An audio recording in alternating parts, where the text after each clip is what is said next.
கரூரில் பத்திரிகையாளர்கள் மீது நடத்தப்பட்ட கொடூர தாக்குதலை கண்டித்தும், தாக்குதல் நடத்திய குண்டர்களை கைது செய்ய கோரியும் வடலூரில் பத்திரிகையாளர்கள் ஆர்ப்பாட்டத்தில் ஈடுபட்டனர். கரூரில் செய்தி சேகரிக்க சென்ற நியூஸ் தமிழ் தொலைக்காட்சி செய்தியாளர் மற்றும் ஒளிப்பதிவாளரை தாக்கியதை கண்டித்தும், தாக்கிய நபர்கள் மீது குண்டர் சட்டத்தில் கைது செய்ய கோரியும் கடலூர் மாவட்டம் வடலூர் பேருந்து நிலையம் அருகே தமிழ்நாடு பத்திரிகையாளர் சங்கம் சார்பில் மாபெரும் கண்டன ஆர்ப்பாட்டம் நடைபெற்றது.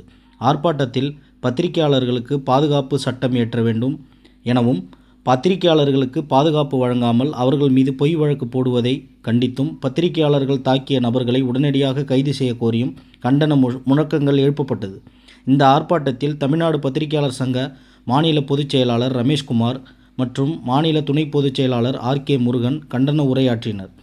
நிகழ்ச்சியில் சுரேஷ்குமார் மாவட்ட செயலாளர் ஏற்பாடு செய்து தலைமை தாங்கினார். இந்நிகழ்ச்சியில் மூத்த செய்தியாளர்கள் கே.டி. சேகர், செந்தில், நந்தா ஆறுமுகம், சீனிவாசன், நெய்வேலி தேவராஜ், இளையபிரபு, நியூஸ் தமிழ் நிருபர் மணிகண்டன், கேப்டன் டிவி தனுஷ், உள்ளாட்சி அரசு சக்திவேல், உள்ளாட்சி சாரல் ஷேக் நூருதீன், தமிழன் டிவி சின்னசாமி, உள்ளாட்சி முரசு பிரியா தமிழ், ஆதி, அன்பு, விமல்ராஜ், புவனகிரி லதன், தந்தி டிவி அகிலன், நியூஸ் தமிழ் வினோத்குமார் உள்ளிட்டோர் கலந்து கொண்டனர்.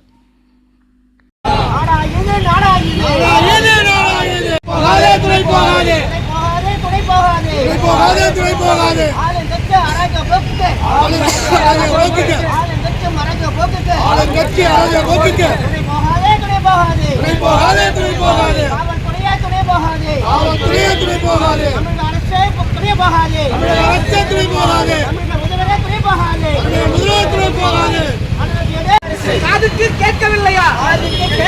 கண்டிக்கின்றோம் கண்டிக்கின்றோம்